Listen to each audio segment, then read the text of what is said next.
Welcome back, ladies and gentlemen, to Cox's Biblical Defense.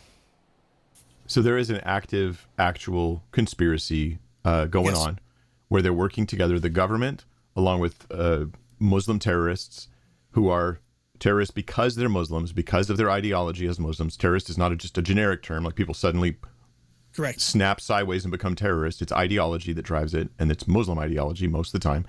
And then you've got the networking with Al Jazeera and other TV networks. Then from Al Jazeera, you get U.S. TV networks who are, or I should say news stations and stuff like that, who do stuff.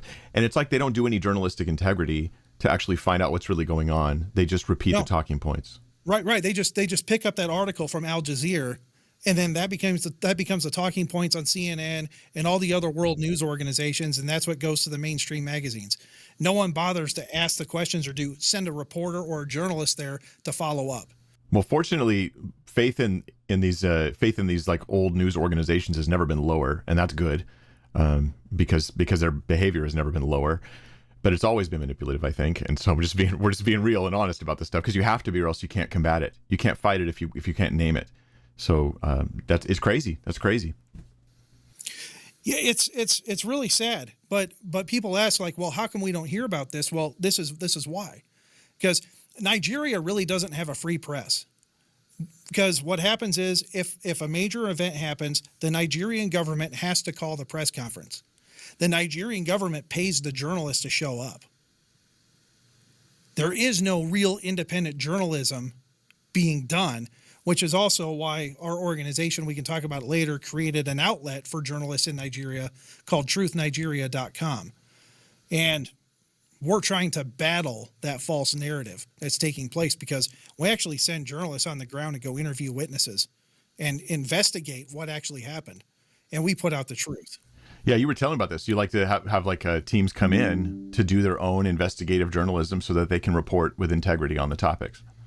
Well, right. Well, how crazy is it that every time there's a major attack where 100, 200, 300 Christians are killed, and then it hits the mainstream media, and it's always unknown gunmen. It's always bandits, robbers, unknown gunmen. When everyone on the ground that survived this says it was Fulani, they were shouting Allahu Akbar when they were doing this, they were on motorcycles, they were, and this is the kind of weapons they were using, this is where they came from, this is where they went. I don't know. Who, what, where, when, and why journalism. I thought that's what we were supposed to do. But the Nigerian government just says, oh, unknown gunmen. Yeah, they're more interested in controlling people than they are in speaking truth or giving people the respect to even know what's going on. And we get the same thing. Islamic Muslims persecuting Christians to the point of death. Cox's Biblical Defense. Today's episode deals with a hard subject, one that is often avoided or softened out of fear of controversy. That subject is the persecution of Christians around the world, and the undeniable role that Islamist, extremist, and radical Islamic ideology play in much of that violence. This episode is not an attack on ordinary Muslims. It is not a call for hatred. It is a factual examination of who is killing Christians, where it is happening, and why. Ignoring reality does not help victims. Truth does. Christianity, the most persecuted religion. Let's just lay out the facts here. Multiple independent organizations agree on one fact. Christianity is the most persecuted religion in the world today. According to Opening Doors International, over 365 million Christians live in places where they face high levels of persecution or discrimination. That means 1 in 7 Christians globally. This persecution includes murder, kidnapping, forced conversions, church bombings, rape, slavery, destruction of homes and property, especially churches, and the most severe persecution consistently occurs in countries dominated by Islamist extremism or radical interpretations of Islam. Let's look at the geography, not opinion. Countries repeatedly marked among the most dangerous for Christians include Nigeria, Afghanistan, Somalia. Where are Christians persecuted the worst? I mean, right there it is. You've seen the list. Them are all Muslim-dominated countries with Muslim-dominated law and ideology. These are just facts. What do most of these countries have in common? They are either controlled by Islamist extremist groups or governed under Islamic law, where apostasy, which means if you leave the religion, they kill you, and Islamic norms. So that this is not coincidence. This is out of their Quran, out of their book. This is what they're taught. No, not all Muslims focus or enhance that side of it. But predominantly, that is the side that it comes from. The majority of Christian killings in recent decades are carried out by Islamic militant organizations, including Boko Haram, Nigeria, ISIS, Iraq, Syria, Al-Shabaab, Somalia and Kenya, Taliban, Afghanistan, Islamic Jihad groups across the Sahel region. These groups explicitly state religious motivations. They do not hide it, they cite it. Jihad, Sharia, supremacy, punishment of infidels, elimination of submission of Christians and other minorities. In Nigeria alone, tens of thousands of Christians have been murdered in the past 2 decades, primarily by Boko Haram and Islamic extremist militants. Churches are burned, pastors are executed, villages are wiped out. The attackers say why they do it. So it's not hidden, and the attackers say why they do it. In Islamic majority countries, leaving Islam is considered apostasy. Under classic Sharia, apostasy can be punished by death. Evangelism is illegal. Conversion to Christianity is criminalized. Countries where apostasy laws exist include Afghanistan, Iran, Pakistan, Saudi Arabia, Sudan, Yemen. This creates an environment where violence against Christians is socially justified, even when not officially carried out by the state.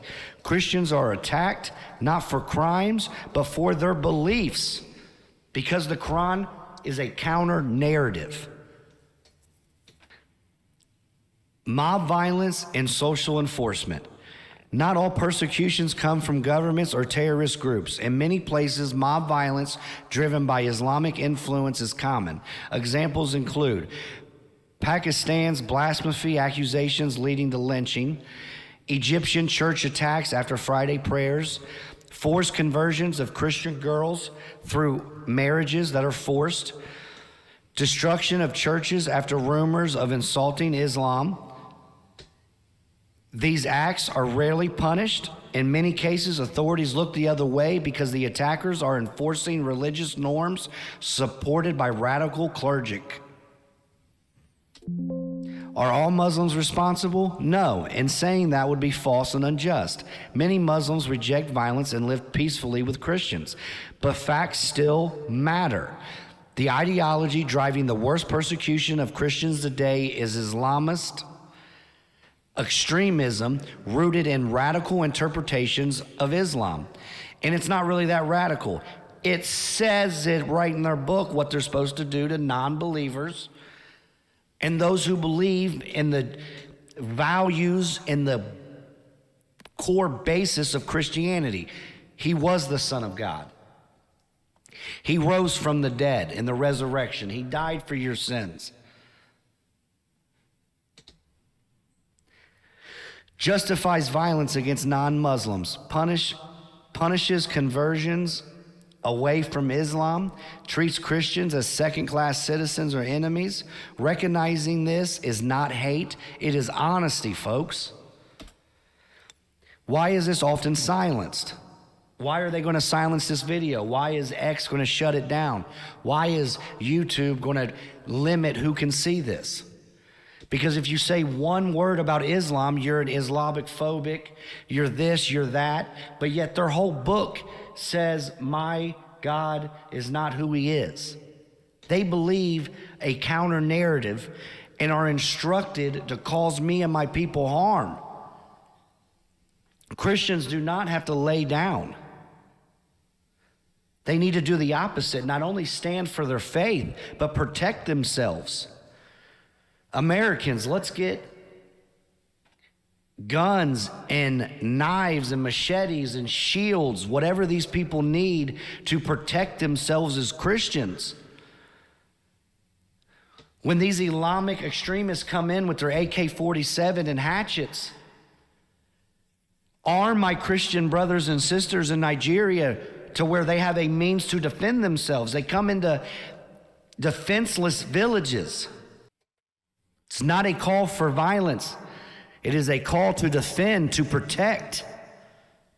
You do not have to lie down and die. Stand and protect and fight.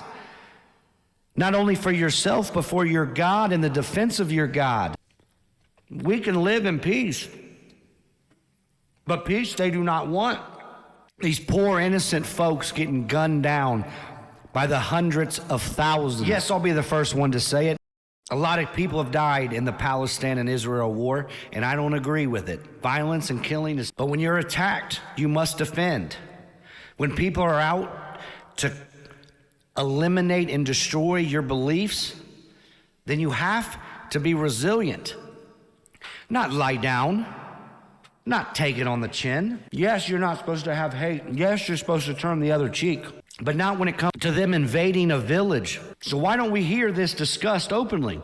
Because people fear being labeled as Islamophobic. Media outlets soften religious motives. Governments prioritize political stability over truth. As a result, victims are erased, Christians are killed, and the cause is blurred. But human rights means nothing if we refuse to name the ideology behind the abuse. And the abuse is coming from these countries that share a common religion in Quran and Hadith. Their prophet was a child rapist, had 11 wives, was a pagan, licked stones. They lie about Abraham at the Kaaba. Don't hate your Muslim brothers. They are confused and lost. And those extremists that want to kill us, those Christians that are man enough to stand up like David and take down Goliath, my brothers and sisters, we are here. I am calling you to be sons of David. Take down Goliath. Head to the battlefield and meet it. Don't take it and lie down. Don't let them come into your villages. Why truth matters. You cannot solve a problem you refuse to define. When Christians are murdered because extremist interpretations of Islam, labeling them as infidels, that must be acknowledged. Not to attack Muslims, but protect religious minorities, hold violent ideologies accountable, defend freedom of belief. Silence helps the oppressor, not the victim. Silence helps the oppressor, not the victim. Silence helps the oppressor, not the victim. In closing, this podcast does not call for hatred. It calls for truth, clarity, and courage. Christians are being persecuted. Islamist extremists play a central role in acknowledging that fact is the first step towards justice. If we care about human life, religious freedoms, and honest dialogue, we must stop pretending otherwise. And that's Cox's Biblical Defense's take on it, my brothers and sisters. Share the message, share the facts.